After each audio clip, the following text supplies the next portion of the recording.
Olá, olá, um feliz sábado a todos vocês. Que Deus abençoe grandemente. Acabamos aqui de finalizar a nossa escola sabatina. Estamos aqui no momento do nosso culto divino e que você aí se faça presente, compartilhe o link e que Deus abençoe grandemente a sua vida nesse momento. Então, primeiramente, quero orar para assim iniciarmos o momento de hoje. Ore junto comigo. Querido Deus, Pai amado Senhor, seja presente, seja conosco, nos conduza e que possamos ter mais um momento especial aqui na Tua presença. Abençoe a cada um que está nos assistindo, que está participando e que tudo seja para a honra e glória do Teu nome, no nome de Jesus. Amém. Então, nesse momento, como de costume, preste atenção para o nosso momento de mordomia de hoje.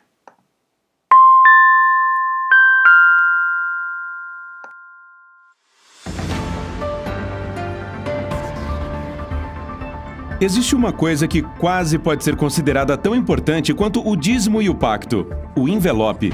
Sim, o envelope virtual ou envelope regular, no qual você coloca seu dízimo e seu pacto. Você pode até achar que esta é uma afirmação estranha, mas venha comigo. Enquanto muitos membros da igreja preferem permanecer anônimos em relação a quanto dizimam e ofertam, preencher o envelope é extremamente importante por duas razões. Primeiro, sem envelope não há recibo. A Igreja Adventista opera um sistema mundial muito confiável de auditoria, no qual os recibos são uma parte muito importante da prestação de contas por parte da Igreja. Então, se você não espera ganhar um recibo, que é um direito seu, como que o auditor pode confirmar se os dízimos estão sendo aplicados da maneira correta? Segundo, os 10% de sua renda que você entrega como dízimo podem não ser considerados como dízimos, a menos que você forneça esta informação no envelope. Como você sabe, a quantia que você entrega como dízimo apenas poderá ser realmente considerada como o dízimo do Senhor se for dada de acordo com suas orientações. 1. Se for a porcentagem correta de sua renda, exatamente 10% de toda a sua renda e ganhos. 2. Se for trazida ao local certo, a casa do tesouro. E 3. Se for utilizada de acordo com as claras instruções de Deus, exclusivamente para o apoio do ministério autorizado. Mas, se você não informar no envelope que o que você está dando é o dízimo do Senhor, a tesouraria da igreja pode registrar a quantia de maneira diferente, destinando aquele recurso para um outro propósito, um que não é a intenção de Deus para com o dízimo. Se este é o caso, aqueles 10% dados não podem mais ser considerados como dízimo. Agora, ao devolver seus dízimos e pactos, lembre-se destes 3 importantes fatores. Primeiro, traga os recursos para o lugar indicado por Deus, que é a sua casa do tesouro. Segundo, lembre-se de incluir suas informações pessoais no envelope digital ou impresso, o que é fundamental para que seu recibo seja enviado. E, finalmente, lembre-se também de indicar no envelope o que é o dízimo do Senhor, o pacto ou oferta, para que os recursos alcancem os destinos corretos, devidamente estabelecidos por Deus. Coloquemos nossos desejos por último e primeiro Deus.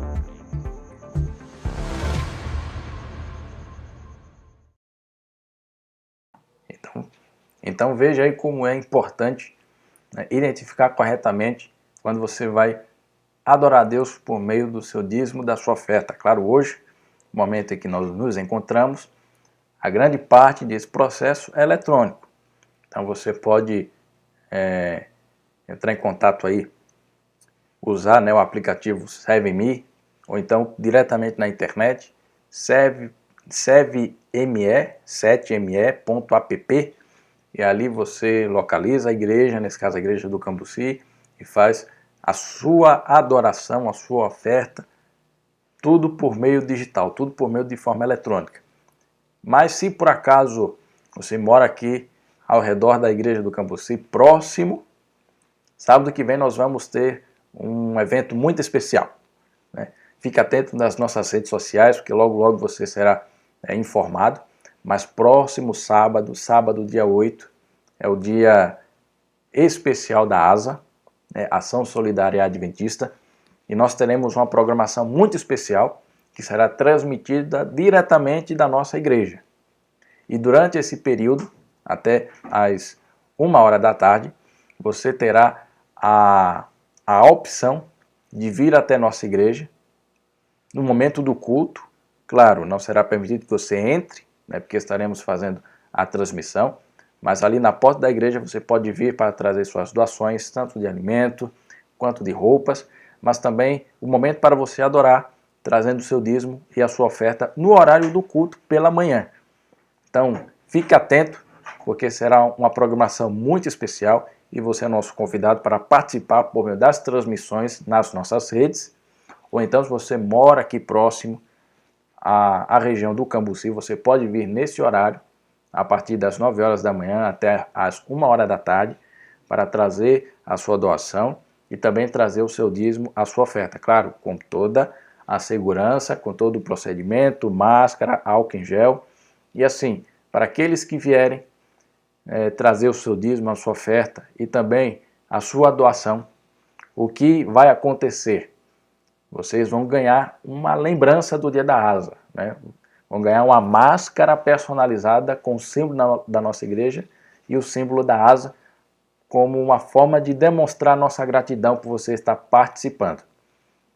Então, vai ser muito importante a sua presença e também a sua participação aí nas redes sociais. Então, fique atento nas nossas redes, que nós vamos trazer mais informações. Será um culto bem especial.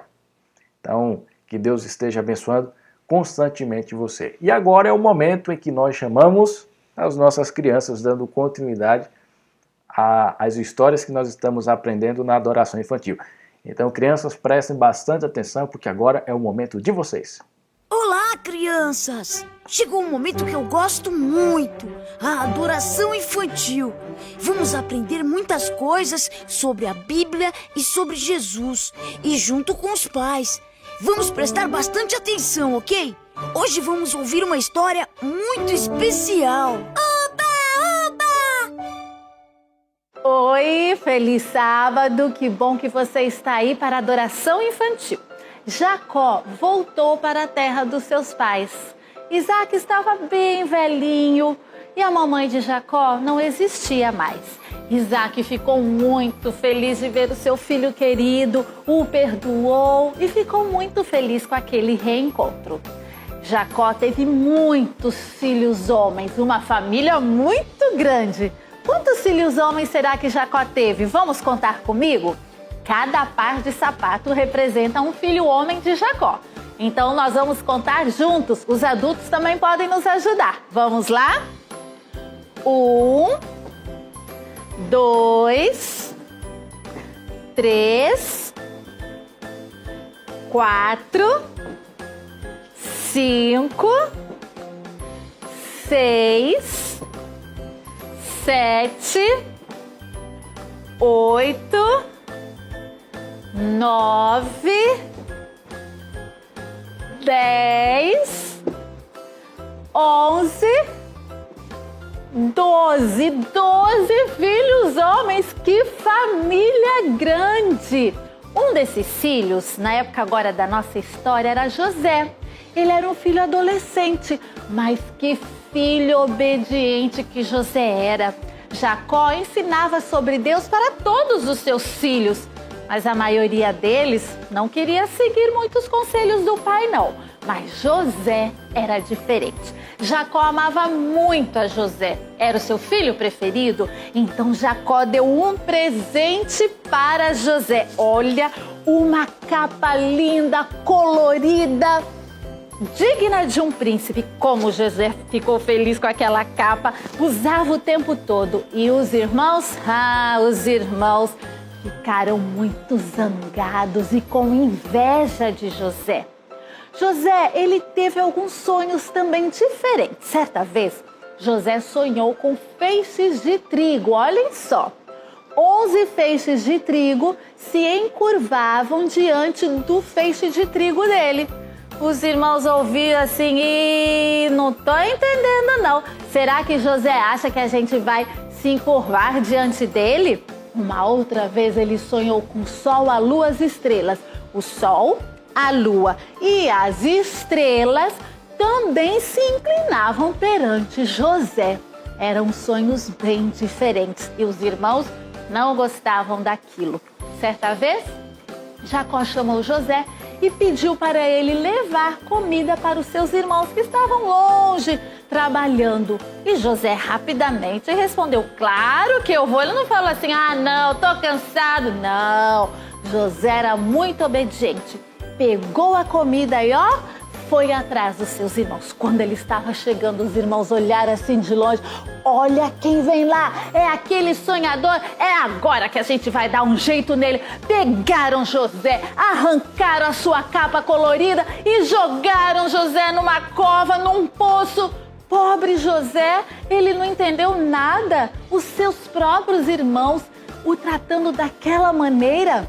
Rubem, que era um dos seus irmãos, pensou assim, mais tarde eu tiro José daí, eles não vão fazer mal para José. José continuou seguindo as regras de Deus, mesmo naquele buraco, sozinho, no escuro. Ele perdoou os irmãos dele e continuou amando seus irmãos. Deus tinha grandes planos para a vida de José e José continuou confiando em Deus e nos seus planos. Na Bíblia, no livro de Isaías, no capítulo 40, no versículo 31, na primeira parte, nós lemos assim: mas os que esperam no Senhor renovam as suas forças. Espere no Senhor, querida criança, confie que Ele tem o melhor para a sua vida. Mesmo você sendo pequenininho, Deus tem grandes planos para você, assim como foi com a vida de José. Vamos orar. Querido Deus, obrigado por este sábado, pela história de José que nos ensina tantas lições maravilhosas. Cuide de cada criança, de cada juvenil, em nome de Jesus. Amém. Uau, que legal! Eu gosto muito de histórias que me ajudam a aprender de Jesus e da Bíblia. E pais, não esqueçam que temos as redes sociais com muitos materiais de apoio para você estudar a Palavra de Deus com as crianças. Temos nossa página no Facebook, Ministério Criança e Adolescente Oficial, e no Instagram, Ministério Criança Adolescente. E não esqueçam que vocês podem aprender também com o Nick e a sua família. Este desenho foi feito especialmente para as crianças aprenderem de Deus e seu amor. Eu encontro vocês lá, no Feliz 7 Play. Um ótimo sábado!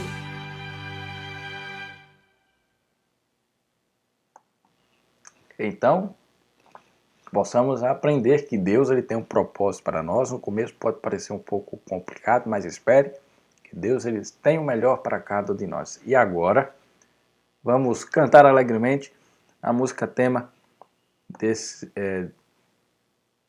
dessa série que estamos estudando, aprendendo sobre o dom de profecia.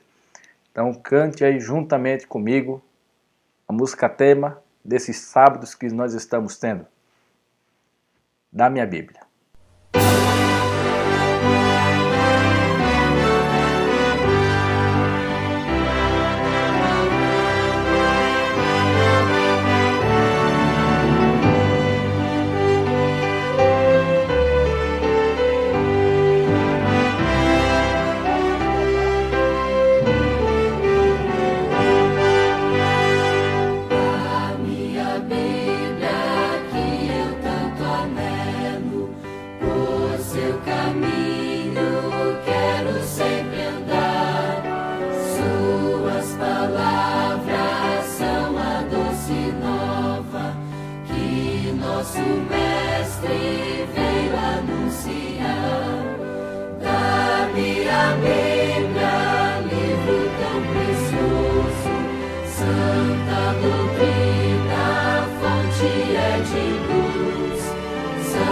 Seus ensinos, um sublime curso, eles conduzem para o bom Jesus. Da minha Bíblia, dela eu preciso, pois do pecado há de me livrar. Suas palavras têm poder e alento, que minha alma podem renovar. Da minha Bíblia, livro tão precioso, santa doutrina, fonte é de luz.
Então, nesse momento, primeiramente, eu gostaria de aproveitar para que você coloque aí nos seus comentários, né? Estou aqui de olho, algum pedido de oração, algum agradecimento. Aproveite esse momento, coloca aí nos comentários o que Deus tem feito na sua vida, porque quando for no final do sermão, estarei orando por esses agradecimentos e também por esses pedidos. Então aproveita aí e coloque, né? E também eu gostaria de fazer um pequeno teste aqui para vocês. Eu estava percebendo que a imagem estava um pouco brilhosa, então eu diminuí aqui um pouco a luminosidade, né? Desliguei uma das luzes. Se estiver bacana, dê um ok. Se estiver muito escuro, aí vocês também podem comentar, tá bom? Então esse é só um adentro. Então, nesses sábados nós estamos aprendendo, né, estudando sobre o dom de profecia e vendo como essa é uma das principais formas que Deus utiliza para transmitir uma mensagem especial, para guiar o seu povo, para tocar o coração do seu povo, para fazer com que o ser humano ele conheça um pouco mais sobre o caráter, sobre o amor de Deus. Então, ele se utiliza muito do ministério profético. Nós vimos como Deus utilizou o ministério profético no Antigo Testamento, no Novo Testamento. Nós vimos que Deus já havia apontado que iria trazer de volta o ministério profético nos últimos dias.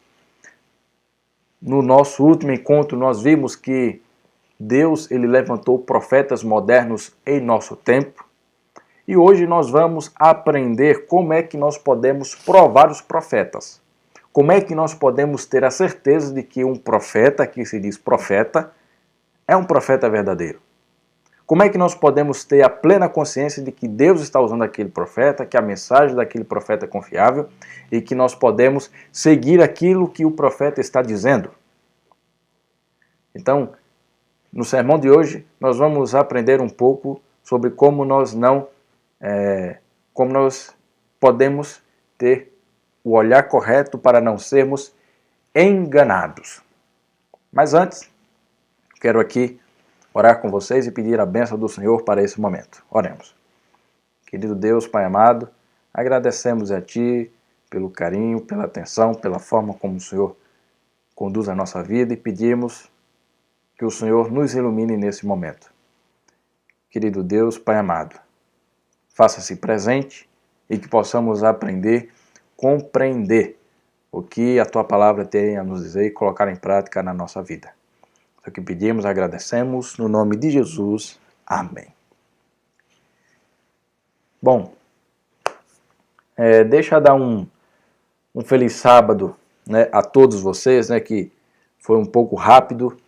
Então aqui a Flávia, ao Ricardo, ao Edgar, a Fátima, ao irmão Antônio, que participou conosco da Escola Sabatina, está aqui conosco no culto, a Rose, ao meu sobrinho Elian. Então, que Deus esteja abençoando grandemente vocês, um bom sábado, e aos demais que estão aí nos acompanhando. Compartilhe, né, espalhe, né, para as outras pessoas esse link, para que eles possam estar aqui conosco também. Então vamos lá.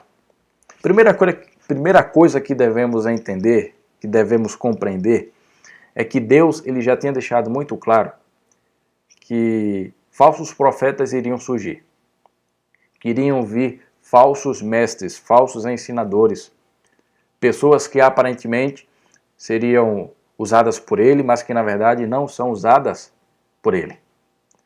E a Bíblia deixa bem claro que como existem profetas verdadeiros, também existem falsos profetas. Então, a primeira coisa que nós vamos ver hoje é como é que nós podemos identificar os falsos profetas. Quais são as principais características de um falso profeta? Então, primeiramente, eu quero aqui ler com vocês o texto de Ezequiel. Hoje nós vamos ler muitos textos bíblicos, então preste bastante atenção para que você não se perca na explicação. Então, primeiro nós vamos ler Ezequiel capítulo 13, o verso 1 até o verso 10, que diz assim: A palavra do Senhor veio a mim dizendo: Filho do homem, profetize contra os profetas de Israel, a esses que profetizam o que lhes vem do coração. Diga que ouçam a palavra do Senhor. Assim diz o Senhor Deus: ai dos profetas insensatos que seguem o seu próprio espírito sem nada terem visto.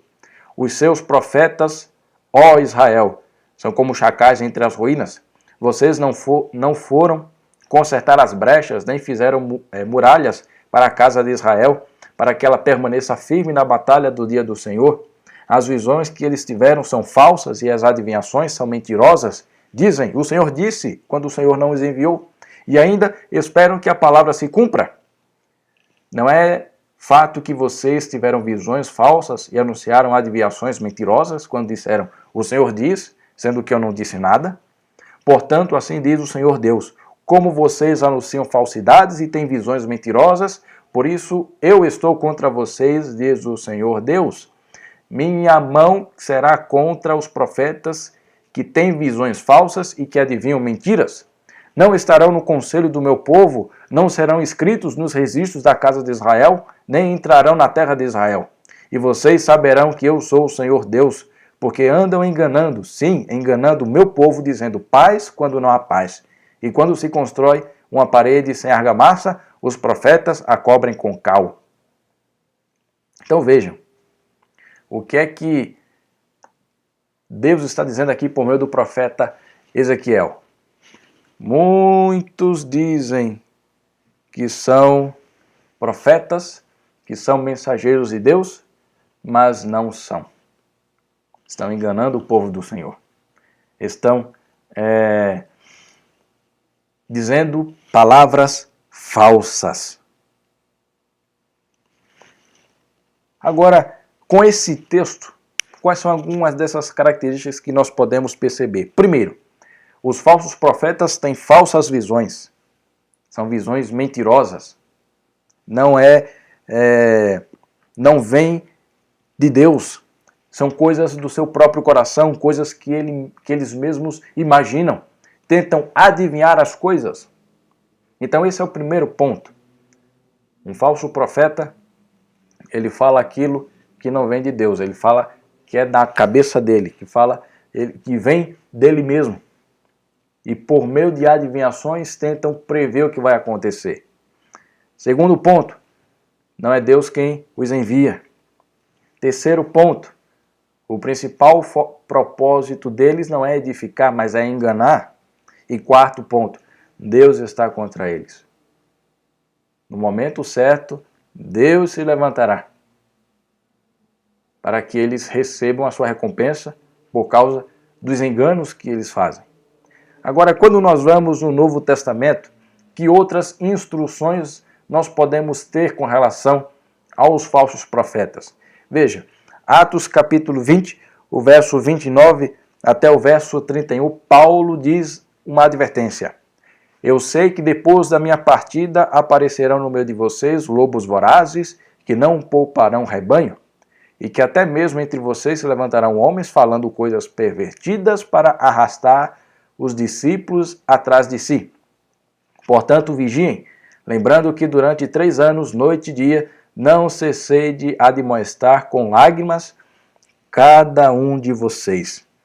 O apóstolo Pedro complementa em 2 Pedro capítulo 2, verso 1 assim, ó. Assim como surgiram falsos profetas no meio do povo, também haverá falsos mestres entre vocês.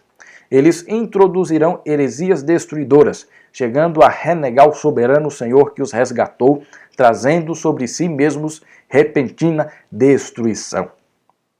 O que é que Paulo e Pedro estão dizendo? Que os falsos profetas surgem no meio do próprio povo de Deus.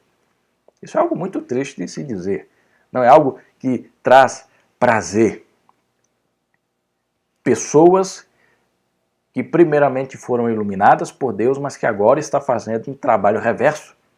Em vez de ajudar os irmãos a crescerem na graça, agora esses irmãos, enganando os outros, trazem desgraça sobre si mesmos e sobre aqueles que os ouvem. Então, além de ter a certeza, a Bíblia deixa bem claro de que essas pessoas não são enviadas por Deus, elas falam aquilo que é do seu próprio coração, elas acabam enganando as pessoas, Deus vai dar conta no tempo certo e elas surgem dentro do próprio povo de Deus. Não vai surgir falsos profetas fora do povo de Deus. Porque quem é que vai ouvir? Os falsos profetas surgem no meio do próprio povo. E é por isso que é necessário estarmos atentos. Mais algumas características que são importantes e essenciais que devemos prestar atenção. Mateus capítulo 7, o verso 15, o próprio Cristo diz: cuidado com os falsos profetas, que se apresentam a vocês disfarçados de ovelhas, mas por dentro são lobos vorazes. Esses falsos profetas aparentemente são como ovelhas. Falam manso, são pessoas até amorosas, mas que no fundo, eles são lobos. Eles só querem destruir. Pensam somente neles mesmos. Não estão preocupados com o que estão ao redor. Estão preocupados com ele mesmo, com o seu bem-estar, com o seu bem de vida. Então, é uma advertência aqui de Cristo. Continuando, Cristo ainda diz em Mateus 24, verso 15: porque muitos virão em meu nome, dizendo, eu sou Cristo, e enganarão a muitos. E aqui nós podemos ver 2 pontos, que esses falsos profetas seriam muitos. Não é 1, 2, 3, 10, não. São muitos falsos profetas que surgiriam. E o outro ponto é que esses falsos profetas iriam enganar muitas pessoas. E o meu apelo nessa manhã é que você não seja enganado por esses falsos profetas. Que você não seja enganado por esses falsos mensageiros de Deus. Que vocês não sejam enganados por pessoas que se dizem seguidores de Cristo, mas quando vai se analisar de forma profunda, elas não são seguidores de Cristo, elas são seguidoras de suas próprias convicções. Por isso que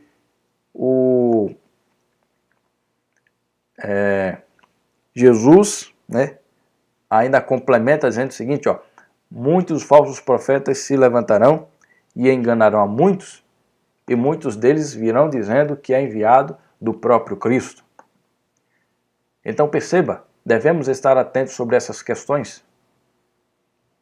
Nós vimos aqui, eu vou sempre estar relembrando, esses falsos profetas trazem mensagem que é da própria convicção, não são de Deus. O propósito deles é de enganar. Eles não são enviados por Deus. Deus está contra eles, Deus não é a favor deles. Aparentemente, no momento eles podem até estar prosperando, mas no momento certo, Deus dará cabo deles. Eles surgem no meio do próprio povo de Deus. Eles parecem ovelhas, mas são lobos. Eles se dizem falar em nome de Cristo, e muitos até se apresentam como o novo Cristo. Eles são muitos, e enganarão a muitos também. É por isso que o apóstolo João, na sua carta de 1 João capítulo 4, verso 1, ele deixa algo bem claro. Amados, não deem crédito a qualquer espírito, mas provem os espíritos para ver se procedem de Deus. Porque muitos falsos profetas têm saído mundo afora. O que é que o apóstolo João está dizendo aqui? É necessário que se prove os profetas. É necessário que se prove as mensagens desses profetas. O que o apóstolo João está dizendo assim, não é que você vai negar todo e qualquer profeta que vem a você, mas todo profeta que chega dizendo que é um mensageiro de Deus, que tem uma mensagem especial de Deus, primeiro, deve-se provar para ver se ele é um profeta de Deus ou não. Para ver se ele é uma pessoa enviada de Deus ou não. Porque muitos têm se levantado e estão enganando aí a muitos. Deus nos deixou a luz necessária para detectar os falsos profetas. E nós já vimos aqui alguns pontos essenciais. E a Bíblia nos deixou algumas dicas, alguns princípios, alguns testes que nós podemos usar e verificar para ter a plena certeza de que esse profeta que se diz profeta de Deus é ou não é de fato um profeta de Deus. Por meio da Bíblia nós podemos provar se um profeta é verdadeiro ou não. Então é isso que nós iremos aprender nesse momento. Nós vimos aqui algumas características de um falso profeta e agora nós veremos quais são as características, né, as principais características de um verdadeiro profeta. Então vamos para a primeira prova de um verdadeiro profeta. É que a mensagem de um verdadeiro profeta, ele se harmoniza com a mensagem que Deus enviou por meio de profetas anteriores. O que isso quer dizer? Quando um novo profeta surge, aquilo que ele fala não contradiz o que o profeta que veio antes dele já falou. Ou seja, há uma harmonia nos profetas de Deus. Se você analisar cada profeta, Abraão, Moisés, Débora, Samuel, Natã, Isaías, Ezequiel, Elias, Eliseu, Daniel, Amós, Naum e tantos outros, também no Novo Testamento, você vai perceber que todas as mensagens desses profetas, elas são harmônicas. Elas trazem uma nova luz, mas ela não invalida ou nem contradiz a luz anterior. Então, por exemplo, quando nós lemos Jeremias capítulo 28, verso 1 a 9, e depois o verso 15 a 17, é um verso um pouco longo, mas é necessário analisarmos. Veja o que diz. No mesmo ano, no princípio do reinado de Zedequias, rei de Judá, isto é, no 5º mês do 4º ano, Ananias, filho de Azur e profeta da cidade de Gibeão, falou comigo na casa do Senhor, na presença dos sacerdotes e de todo o povo. Ele me disse, assim diz o Senhor, Rei dos Exércitos, o Deus de Israel, quebrarei o jugo do rei da Babilônia. Dentro de 2 anos eu trarei de volta a este lugar todos os utensílios da casa do Senhor, que Nabucodonosor, rei da Babilônia, tirou daqui e levou para a Babilônia. Eu também trarei de volta a este lugar Jeconias, filho de Joaquim, rei de Judá, e todos os exilados de Judá que foram para a Babilônia, diz o Senhor, porque quebrei o jugo do rei da Babilônia. Então o profeta Jeremias respondeu ao profeta Ananias na presença dos sacerdotes e de todo o povo que estava na casa do Senhor. Jeremias disse, Amém, que assim faça o Senhor, que o Senhor confirme as palavras que você profetizou e traga de volta a esse lugar os utensílios da casa do Senhor e todos os exilados que estão na Babilônia. Mas ouça bem esta palavra que eu falo para você e a todo o povo. Os profetas que houve antes de mim e antes de você, desde a antiguidade, profetizaram guerra, calamidade e peste contra muitas terras e grandes reinos. O profeta que profetiza paz será conhecido como profeta enviado pelo Senhor apenas quando a sua palavra se cumprir. Então o profeta Jeremias disse ao profeta Ananias, escute bem, Ananias, o Senhor não enviou, mas você fez com que este povo confiasse em mentiras. Por isso assim diz o Senhor, eis que eu o expulsarei da face da terra. Você morrerá ainda este ano porque pregou rebeldia contra o Senhor. E o profeta Ananias morreu naquele mesmo ano, no 7º mês. Você percebeu o que aconteceu? Veja, só entendendo um pouquinho da questão aqui, do contexto. Judá foi exilado pela Babilônia. E Jeremias havia profetizado que Judá, ou seja, Jerusalém, ficaria cativa, ficariam exilados por 70 anos da Babilônia. E nós vemos tudo isso no relato do livro de Daniel. Jeremias tinha profetizado que Babilônia viria destruir Jerusalém e que somente depois de 70 anos é que Jerusalém voltaria a ser restaurada. Mas então veio o profeta Ananias dizendo, olha, Deus me mandou uma mensagem. Não vai ser 70 anos não, meu filho. Daqui a 2 anos Deus vai restaurar tudo. Sabe quando foi que o profeta Ananias falou essa profecia? Depois de 12 anos da destruição de Jerusalém. Ainda assim faltava 58 anos para que se cumprisse a profecia de Jeremias, o período dos 70 anos. Se passaram 12, ainda faltavam 58 anos. Mas o profeta Ananias estava dizendo que Deus mudou de ideia, que não vai ser mais 70 anos, vai ser apenas 14 anos. Daqui a 2 anos Deus vai restaurar tudo. Sabe, a mensagem que Ananias trouxe naquele momento não se harmonizava com a mensagem que Deus havia revelado a Jeremias. Será que Deus é um mensageiro? Será que Deus é uma pessoa de duas opiniões? Será que Deus é uma pessoa inconsistente que fala uma coisa e depois desmuda e fala outra coisa? Como é que nós podemos confiar num Deus que a cada dia pensa de uma maneira diferente? Você gostaria de confiar num Deus que em um dia fala que vai ser de um jeito e depois no outro dia ele fala, mudei de ideia, vai ser agora sim. E aí depois no outro dia, não, mudei de ideia, vai ser desse jeito. Como é que nós podemos confiar num Deus desse? Então por isso que Deus, ele mesmo diz que ele é um Deus que não muda. A palavra que ele fala é a palavra final. Assim também a palavra que ele fala por meio do profeta não contradiz o que os profetas anteriores falaram.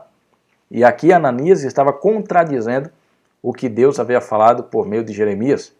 Tanto é que naquele mesmo ano que ele tinha profetizado essa profecia mentirosa, ele acabou morrendo assim como o profeta Jeremias tinha falado. Então, no fim, qual foi a palavra profética que se cumpriu? A de Ananias ou a de Jeremias? A de Jeremias. Então, o profeta, ele nunca diz algo que contradiz o profeta anterior ou uma mensagem anterior que Deus tenha revelado. Então, essa é a primeira prova. Qual é a segunda prova? É que o verdadeiro profeta ensina que Jesus era, de fato, um ser humano, que veio como um homem. E aí você pode pensar e olhar assim, mas pastores, daí não tem muita lógica. Mas tem, está relatado. João, ele enfatiza 2 vezes. Primeiro, em 1 João capítulo 4, verso 2, ele diz assim, nisto vocês reconhecem o Espírito de Deus. Todo Espírito, ou seja, toda pessoa que confessa que Jesus veio em carne, é de Deus. E aí, em 2 João, verso 7, ele continua, porque muitos enganadores têm saído mundo afora, os quais não confessam que Jesus Cristo veio em carne. Esse é enganador e anticristo. Então, no início da igreja cristã já estava começando a surgir uma heresia, dizendo que Jesus ele não veio como homem, Jesus ele veio num corpo diferente, não foi num corpo humano. Jesus não veio em carne e osso, Jesus aparentou ser um ser humano. Isso rondou o início da igreja cristã. E até hoje tem alguns que pensam dessa forma. Não acreditam que Cristo veio em carne e osso. Mas os evangelhos é bem claro em dizer que Jesus ele veio como verdadeiramente um ser humano, em carne, em osso. Ele teve fome, ele teve sede, ele teve dores, ele teve suas necessidades físicas. Jesus teve a mesma condição que a nossa, de fome, de alegria, de tristeza. A diferença de Cristo para mim e para você é que ele não pecou. Ele não veio contaminado pelo pecado e nem se contaminou pelo pecado, mas ele veio como ser humano, como carne e osso. Então, se você escuta alguém dizendo de que, não, Jesus não veio como carne e osso, Jesus ele veio de outra forma, esse não é um profeta de Deus, esse não é um mensageiro de Deus. Então, qual é a terceira prova? O verdadeiro profeta produz bons frutos. E aqui é um ponto-chave que nós vamos analisar em Mateus capítulo 7, o verso 15 até o verso 23, que diz assim, cuidado com os falsos profetas que se apresentam a vocês disfarçados de ovelhas, mas por dentro são lobos vorazes. Pelos seus frutos vocês os conhecerão. Por acaso se colhem uvas de espinheiros ou figos de ervas daninhas?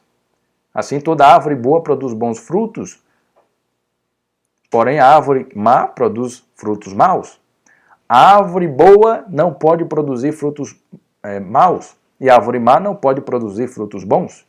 Toda árvore que não produz bom fruto é cortada e jogada no fogo. Assim, pois, pelos seus frutos vocês os conhecerão. Nem todo o que me diz Senhor, Senhor entrará no reino dos céus, mas aquele que faz a vontade de meu Pai que está nos céus. Muitos naquele dia vão dizer, Senhor, Senhor, nós não profetizamos em seu nome? E em seu nome não expulsamos demônios? E em seu nome não fizemos muitos milagres? Então lhes direi claramente, eu nunca conheci vocês. Afastem-se de mim, vocês que praticam o mal. Então, preste bastante atenção. A pessoa pode parecer uma ovelhinha do aprisco de Deus. Pode profetizar em nome de Jesus. Pode expulsar demônios. Pode fazer milagres.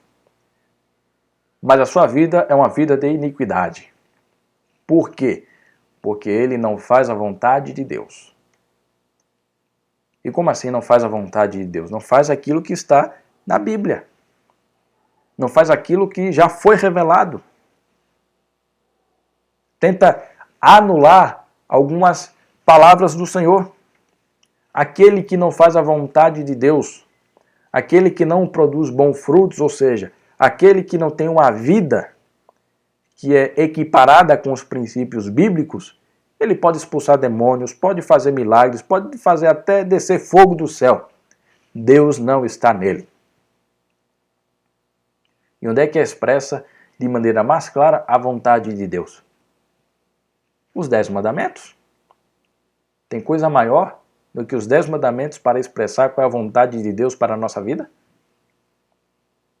Quando aparece um profeta dizendo os 10 mandamentos, pode deixar de lado.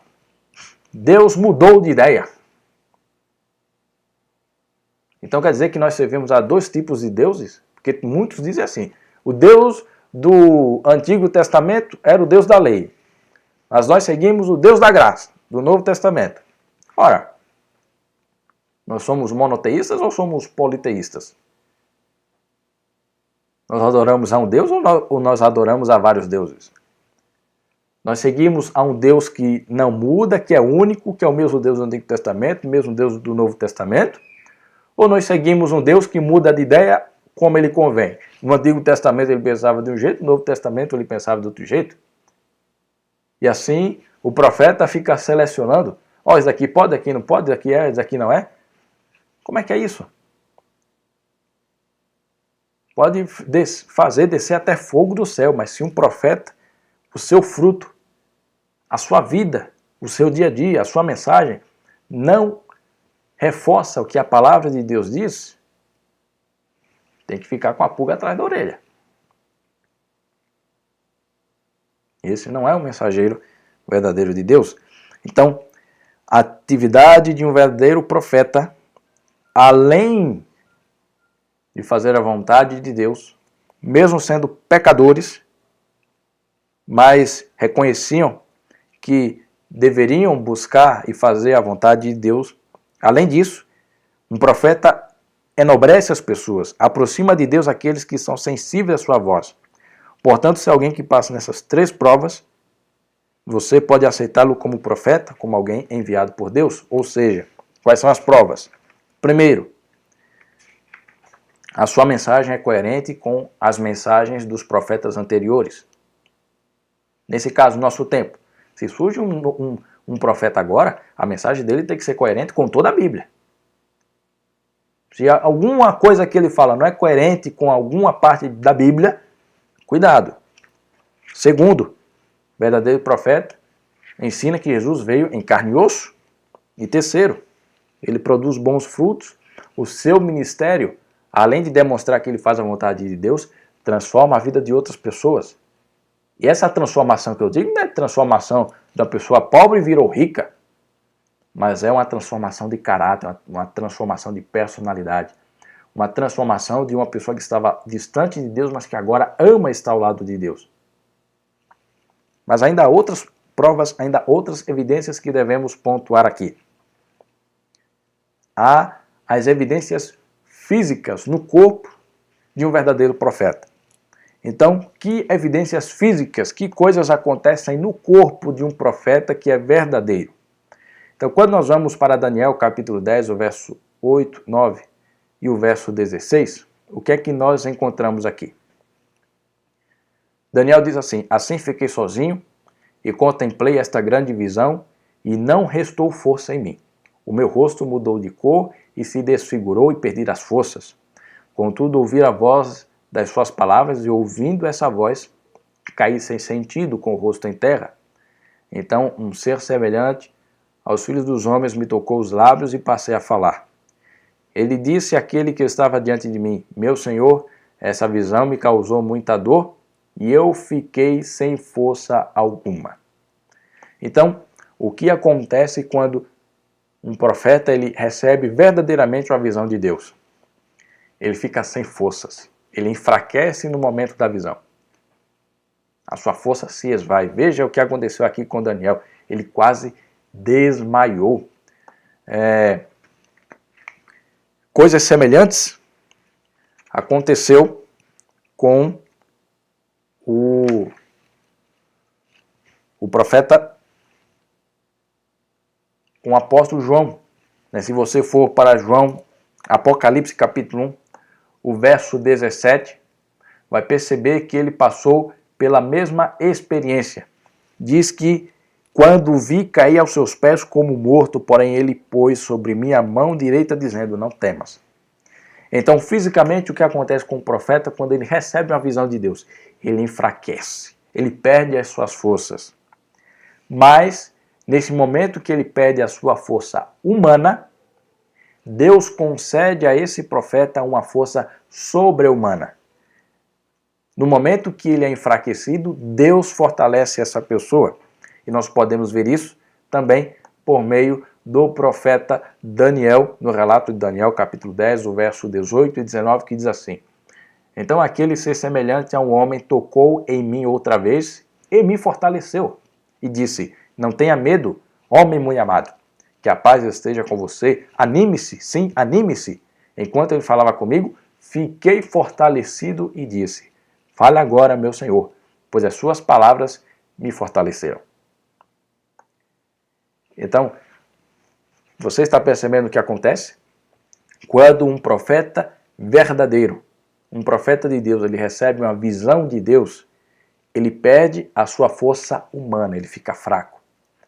Mas nesse momento, Deus concede a sua força para que ele seja fortalecido. Porque é uma experiência muito intensa. Nesse momento, o ser humano ele perde a sua força. Mas Deus então concede a força do seu poder para ele permanecer fortalecido durante a visão. E aqui eu tenho que deixar bem claro. Visão é aquilo que o profeta recebe quando está acordado. Sonho é aquilo que ele recebe quando está dormindo. Então, sonhos e visões são coisas diferentes.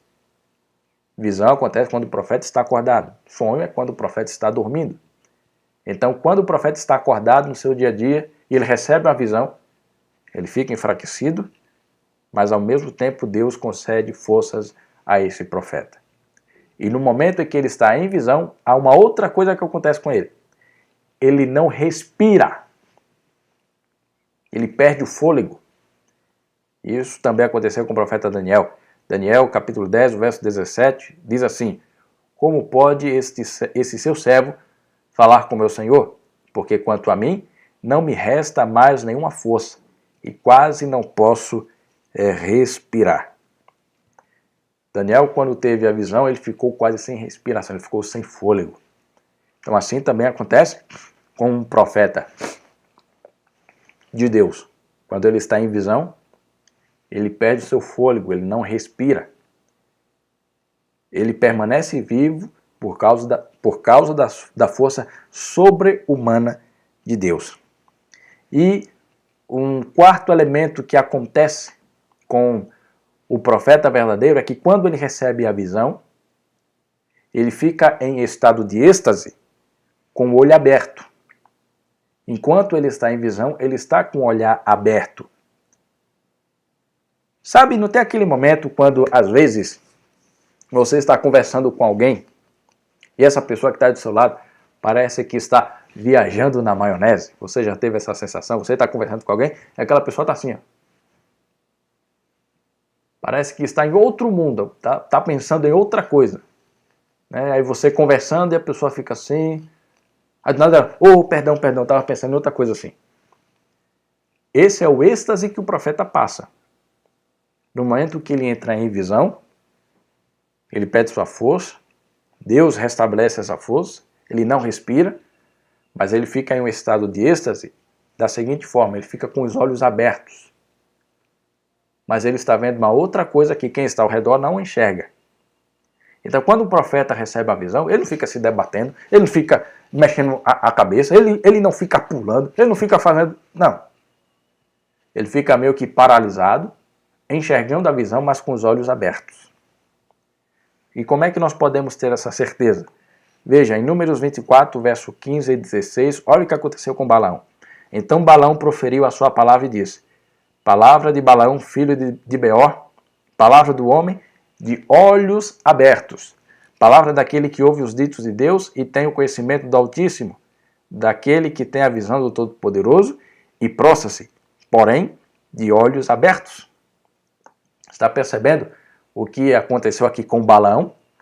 Ele estava profetizando, ele estava tendo a visão de Deus, mas o seu olho permanecia aberto. Ele não ficava com o olho assim fechado e Deus está falando comigo. Não tem. A Bíblia não apresenta isso. Então, veja que como a Bíblia apresenta as provas para um profeta verdadeiro. Além de seus frutos, do seu relacionamento com Deus, as evidências físicas também. Perde força, a força humana, mas Deus concede uma força sobre-humana, fica sem respirar, e no momento da visão ele fica com os olhos abertos, como se estivesse enxergando uma outra coisa. Né? Fica com o olhar sem foco. Parece aquele olhar que está olhando para um vazio, mas na verdade ele está tendo a visão naquele momento. Então, essas são algumas das características de um profeta verdadeiro. Então depois você reprisa aí o vídeo e anota todos esses com as referências bíblicas para você analisar e estudar. Mas aí a questão-chave é a seguinte. E Ellen White? Você que já está nos acompanhando sabe que nós somos adventistas e no estudo anterior nós comentamos sobre 3 pessoas e uma delas foi Ellen White, da qual nós acreditamos que ela recebeu um ministério profético. Agora, será que as provas que nós apresentamos aqui por meio da Bíblia se aplicam a Ellen White também? Será que ela passou por essas mesmas experiências? E aqui eu vou falar bem rapidamente que de fato ela passou por essas mesmas experiências. Então, a primeira prova de um profeta que nós vimos, deixa eu só retornar aqui nas anotações. A primeira prova de um profeta que nós vimos é que a mensagem dele é coerente com a mensagem dos profetas anteriores.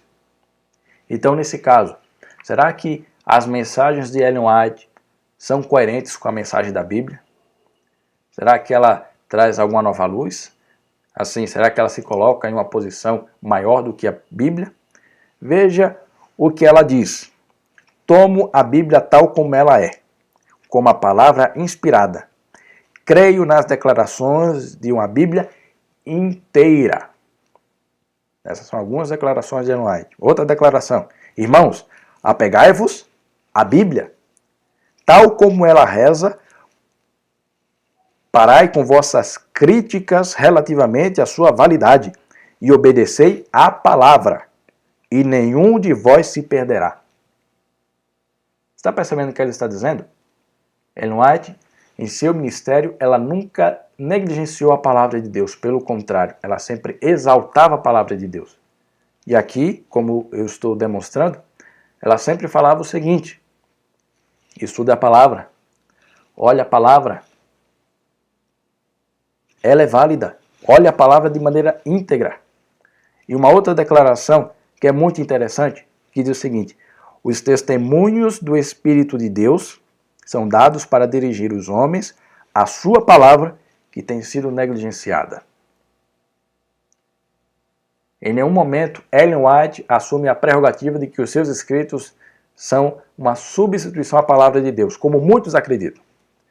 Muitos acusam os adventistas do sétimo dia de colocar Ellen White como os escritos de Ellen White como a segunda Bíblia. É errado. Nem ela mesma assume essa prerrogativa.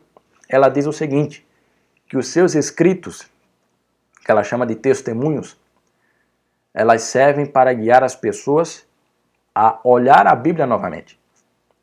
O papel dos escritos de Ellen White não é trazer uma nova doutrina, não é trazer um novo ensinamento, mas é fazer com que as pessoas voltem o seu olhar novamente para a Bíblia, porque a Bíblia está sendo negligenciada.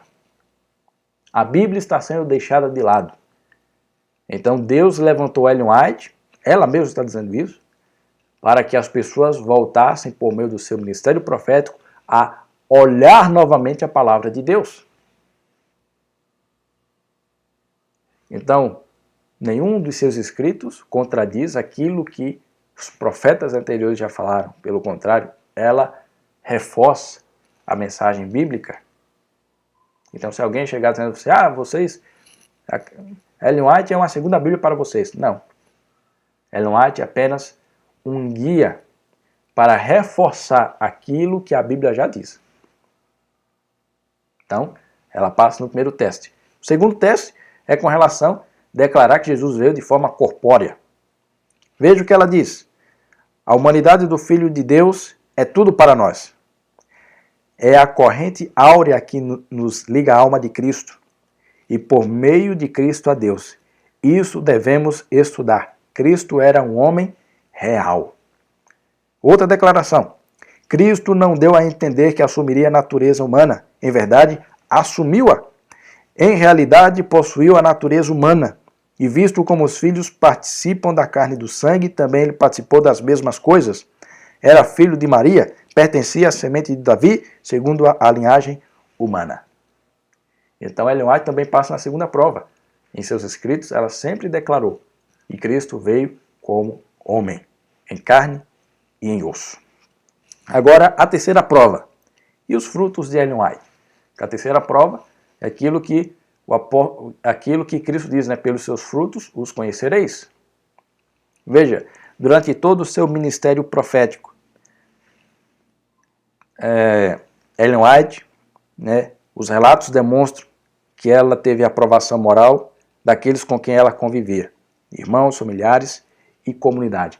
E que durante o seu ministério, por mais de 70 anos como mensageira de Deus, testificou sempre a sua ligação com Deus. O resultado de suas muitas atividades como profetisa, como educadora, como oradora, como escritora, como líder e orientadora tem sido altamente positivo. É graças ao que Deus realizou por intermédio de Ellen White que a Igreja Adventista se encontra espalhada pelo mundo hoje, realizando a favor dos homens a sua missão de curar, pregar e ensinar. Os frutos que Ellen White produziu são coerentes com a mensagem de Deus. Ela impactou vidas, transformou pessoas. E ela, junto com outros homens valorosos, foram a base para o que se tornou a Igreja Adventista hoje. Ela incentivou a expansão da igreja. Porque muitos pensavam que ficar nos Estados Unidos já era o suficiente. Mas ela incentivou que a igreja fosse além mar. E assim, ela fez missões na Europa, missões na Austrália, e outras pessoas guiadas por sua mensagem, baseadas na Bíblia, começaram também a espalhar o amor de Deus para os outros continentes. E hoje a Igreja Adventista se faz presente em mais de 200 países reconhecidos pela ONU. Então, há fruto maior do que esse? Então nós percebemos que Ellen White ela passa nas 3 primeiras provas. E com relação às outras evidências, as evidências físicas, será que Ellen White demonstrou isso? Bom, com relação às suas manifestações físicas durante as visões, eu vou relatar algumas. Em 1853, ela recebeu uma visão e um médico foi chamado para examiná-la. Colocou uma vela acesa bem perto de seus olhos e tentou também verificar sua respiração, a qual não foi encontrada. Ou seja, foi colocada uma vela em frente à face de Ellen White enquanto ele estava em visão, e a vela não se mexia e a vela não apagou, mostrando que ela estava em um estado de não respiração durante aquela visão. Em 1854, na sua própria casa, foi examinada por 2 médicos que utilizaram o espelho, constatando que ela não respirava. Ou seja, colocou o espelho, a nossa respiração, se você colocar o espelho aí na frente, vai perceber que vai embaçar, por causa da respiração. Mas quando se fez isso com Ellen White, o espelho não embaçava. E no princípio de 1845, na casa de seu pai, enquanto em visão, segurou uma Bíblia fechada, com mais ou menos 8 quilos, e tamanho, dimensão de 49 por 30 por 11, com seu braço esticado durante quase meia hora. Quando fez isso, só se encontrava fraca, em péssimo estado de saúde, e pesava apenas 47 quilos. Você já viu alguém com a doença debilitada, com 47 quilos, segurando uma Bíblia de quase 9 quilos por 30 minutos?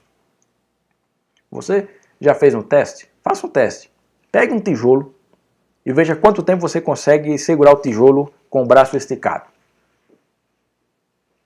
Então, uma força sobre-humana ali, ela invadiu Ellen White. E aqui, um último relato. Esse aqui é um relato ocular do que aconteceu em uma das visões de Ellen White. Diz assim: dos muitos relatos de testemunhas oculares disponíveis, elaboramos o seguinte sumário. Imediatamente antes de uma visão, havia um profundo sentimento da presença de Deus, tanto pela parte da Sra. White como das pessoas presentes no aposento. Ao começar a visão, a Sra. White emitia a exclamação glória ou glória a Deus, muitas vezes repetida. Havia perda de forças físicas, era então patente uma força sobrenatural. Não havia respiração, porém o pulsar do coração continuava normalmente, e normal era a cor da face. As mais rigorosas provas não conseguiram revelar qualquer perturbação do sistema circulatório. Havia acidentalmente exclamações que indicavam a cena que ela estava sendo apresentada. Os olhos estavam abertos, não com um olhar vago, mas como se ela observasse atentamente alguma coisa. A posição poderia variar. Ela estava por vezes sentada, outras vezes reclinada, outra ainda andando pelo aposento, fazia gestos graciosos enquanto falava dos assuntos a ela apresentados. Havia absoluta inconsistência do que se passava ao seu redor. Ela não via, não ouvia, não sentia e nem percebia que de qualquer maneira os arredores imediatos nem os acontecimentos. O encerramento da visão manifestava-se por profunda inalação, seguida de outra, um minuto após, reencetando-se bem logo a respiração natural. Tudo parecia demasiado escuro imediatamente após a visão. Dentro de breve espaço, ela readquiria a força e as faculdades naturais. As visões nunca enfraqueciam ou debilitavam a Sra. White. Era de extraordinárias seguidas após o abatimento, de um aumento de forças naturais e de melhora da sua saúde. O que é que nós podemos perceber aqui? E quando nós colocamos as provas bíblicas com relação ao ministério de Ellen White, ao que ela fez, as provas, elas batem. De fato, Ellen White também foi uma profeta verdadeira de Deus. E por isso nós podemos confiar nos escritos de Ellen White, do ministério de Ellen White, porque são coerentes com a palavra de Deus. E aquilo que ela escreveu não é uma nova luz, não é uma nova doutrina, mas é apenas mensagens e verdades que as pessoas estavam e estão negligenciando, que já se encontram na palavra de Deus e que é necessário para o nosso tempo. Então o que aconteceu com Ellen White foi semelhante ao que ocorreu com os profetas bíblicos. Se cremos na Bíblia como a palavra de Deus, então depois do estudo que fizemos, também nos resta aceitar Ellen White como uma profetisa do Senhor. E se isso é verdade, então precisamos considerar com atenção também aquilo que ela escreveu. Então hoje o meu apelo que eu faço para você é o seguinte: Primeiro, que fique bem claro na sua mente quais são as características de um falso e de um verdadeiro profeta. Segundo, se aparece alguém dizendo que é profeta de Deus, coloque essas provas sobre a vida desse profeta para ver se de fato é verdadeiro ou não. Terceiro, nós percebemos que Ellen White, ela foi uma profeta de Deus. Por isso, eu convido você, o quarto ponto, a partir de hoje, a estudar os escritos de Ellen White, a verificar por você mesmo que aquilo que ela escreveu é baseado na palavra de Deus. E que de fato o seu ministério profético é importante, é relevante. Então, o que eu desafio você hoje é você começar a investigar por você os escritos de Ellen White. Não vá por aquilo que se diz na televisão ou pela internet. Se você quer saber se de fato uma coisa é verdadeira ou não, procure você mesmo guiado pelo Espírito Santo. Então, não vá por aquilo que eu estou dizendo e nem tampouco que você pode encontrar pela internet. Prove você mesmo. Comece hoje a estudar os relatos, os escritos de Ellen White e veja se de fato são relevantes ou não. Uma coisa eu posso dizer, nunca mais você será o mesmo, porque você vai perceber como Ellen White amava a Bíblia e como a mensagem da Bíblia é poderosa e que a mensagem bíblica impacte o seu coração. E nesse momento nós vamos cantar a Deus agradecendo a Ele por esse estudo, por essa mensagem. E enquanto a música estiver aqui sendo entoada, eu vou estar lendo aqui os seus comentários, os seus pedidos de oração, os seus agradecimentos. E logo após a música que nós vamos cantar, nós iremos orar agradecendo a Deus pela mensagem e também pelo seu pedido e pelo seu agradecimento. Então, nesse momento, oremos. Vamos louvar a Deus.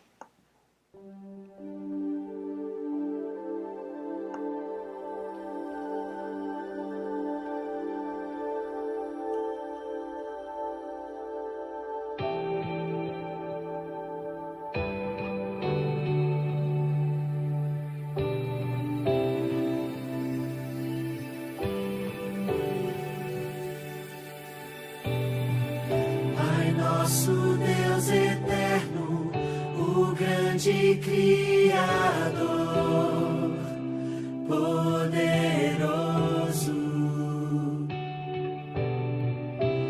pelo seu Espírito nasceu o Redentor, o Filho de Deus. Em Deus o Pai eu creio, em Jesus o Salvador, no Santo Espírito, triuno é o Deus de amor. Acredito em sua vinda, que eu verei sua luz, porque eu creio no nome de Jesus.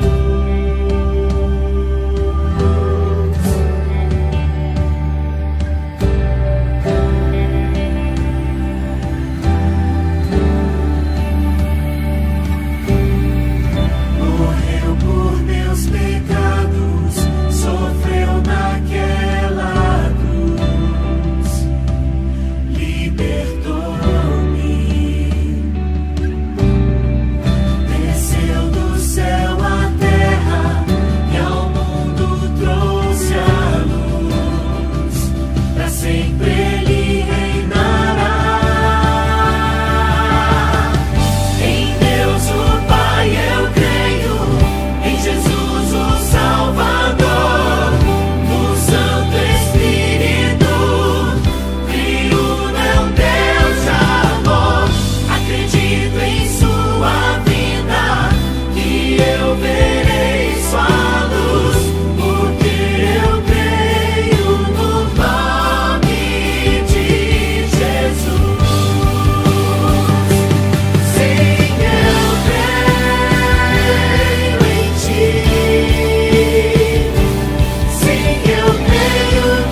amor.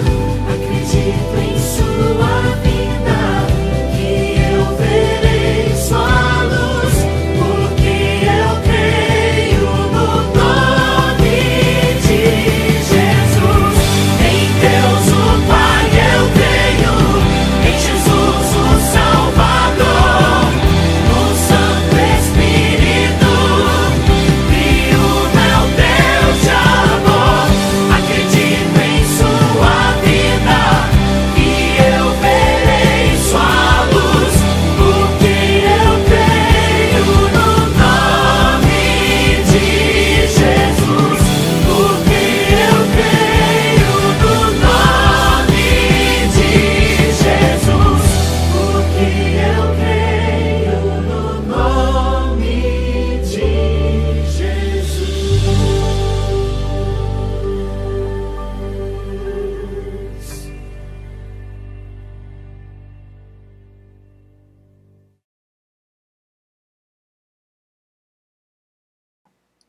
Então, que possamos crer na palavra de Deus e nas palavras dos profetas de Deus. E que você estude com muito afinco a palavra de Deus e as mensagens dos profetas de Deus. E que nem eu e nem você sejamos enganados pelos falsos profetas. E aqui eu vou listar as pessoas que agradeceram e também pediram orações. Então a Flávia, que sempre nos acompanha, ela pede sabedoria para as decisões que ela vai tomar. Ao nosso irmão Edgar, ele é muito grato pelas orações e pela recuperação da sua irmã, Zumira, e de toda a sua família. Então é muito bom vermos as orações sendo respondidas, atendidas. A Rose, nossa querida irmã Rose, ela pede para que ela saiba administrar melhor o tempo, principalmente para a pregação do Evangelho, mas ela é grata pelas bênçãos que Deus tem concedido a ela no trabalho. Então, que Deus continue lhe abençoando e que aos poucos Deus conceda também sabedoria para administrar o tempo. A irmã Sônia, ela é grata pela recuperação da sua saúde e de seus familiares. Deixa eu só confirmar aqui, estavam todos estão fora do leito do hospital, então isso é muito bom, é muito gratificante. Mas também ela pede pela sua irmã Terezinha, para que Deus acalme o seu coração. Nós estaremos orando também. E ao nosso querido irmão Magalhães, ele pede oração, pois esta semana ele fez o exame, uma biópsia, e o resultado dessa biópsia vai sair em breve, e que seja um resultado positivo. E aqui, aos demais, a Eliana, minha amiga Eliana, lá do Jardim Veloso, Osasco, que Deus continue abençoando você. Ela agradece e que Deus esteja nos abençoando e que com certeza eu oro por vocês, não somente por você, mas por toda a família e uma grande saudade aí. Que Deus esteja cuidando de cada um de vocês. Nesse momento vamos orar por esses pedidos, esses agradecimentos e também pela mensagem de hoje, agradecendo a Deus. Oremos. Querido Deus, Pai amado Senhor, que o Senhor continue nos conduzindo para que possamos compreender de fato qual é a Tua vontade, qual é a Tua mensagem e como nós podemos confiar plenamente nos profetas que o Senhor nos enviou. Nos ajude, ó Pai, a não sermos enganados pelos falsos profetas, que pela luz da Tua palavra possamos identificar o verdadeiro do falso e assim que possamos crescer no crescimento da graça e da misericórdia. Senhor, que possamos enxergar o ministério de Ellen White não como sendo algo à parte, mas sim como um ministério que auxilia aqueles que estão distantes da Tua palavra a se aproximar da Tua palavra. E que possamos também ler aquilo que ela nos deixou inspirados por Ti. E aqui, Senhor, quero colocar sobre Tuas mãos cada pedido que foi feito e cada agradecimento que foi realizado. O Senhor sabe, o Senhor conhece, acabei de ler Tenho certeza que o Senhor escutou e os anjos também, e que está gravado na caderneta especial da oração do céu, e que, por favor, o Senhor atenda de acordo com a tua vontade e que possamos confiar que o Senhor está agindo. E também queremos agradecer pelas orações respondidas, pelas orações atendidas, pois bem sabemos que o Senhor faz aquilo que é melhor para cada um de nós. Seja conosco nesse dia, nos abençoando, nos conduzindo. Só que pedimos, agradecemos, no nome de Jesus. Amém. Que Deus esteja cuidando de cada um de vocês. Eu agradeço a presença de todos e até nosso próximo encontro. Amanhã, à noite, o horário vai ser diferente novamente no nosso estudo, 18 horas, né, porque logo a mais eu terei um compromisso. Então, às 18 horas, nosso estudo do mistério da profecia. O tema é como ganhar uma nova vida. Então, fique atento. E próximo sábado nós teremos uma programação muito especial. Então, não perca, se prepare. Vai ser muito bom. E você que mora aqui nas redondezas da igreja do Cambuci, né, Rua Dom Duarte Leopoldo, número 891, das 9 horas da manhã até as 1 da tarde, nós estaremos aqui fazendo a transmissão da igreja, mas também recebendo as doações de alimento, as doações de roupas e também você trazendo a sua adoração por meio do dízimo e da oferta com todo o cuidado. E você receberá uma bela lembrança da sua participação. Então, um grande abraço a todos vocês, que Deus abençoe grandemente e tchau, tchau.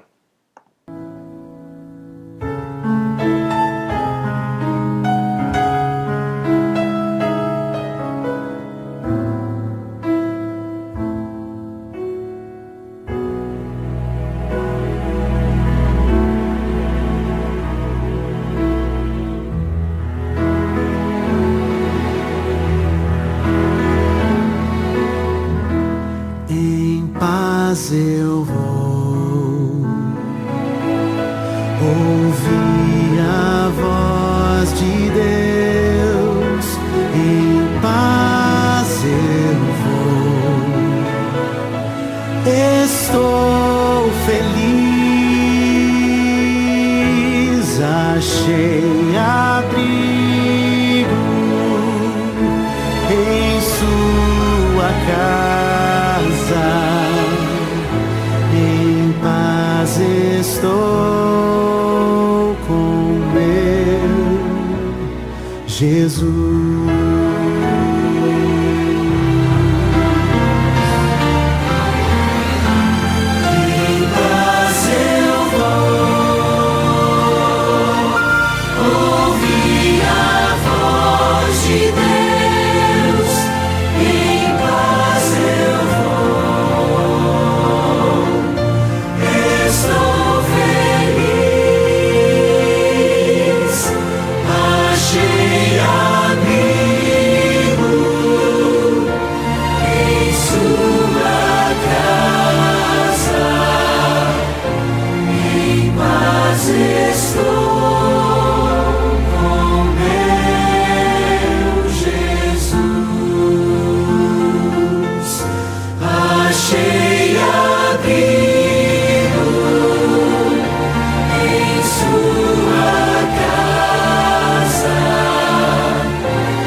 Jesus.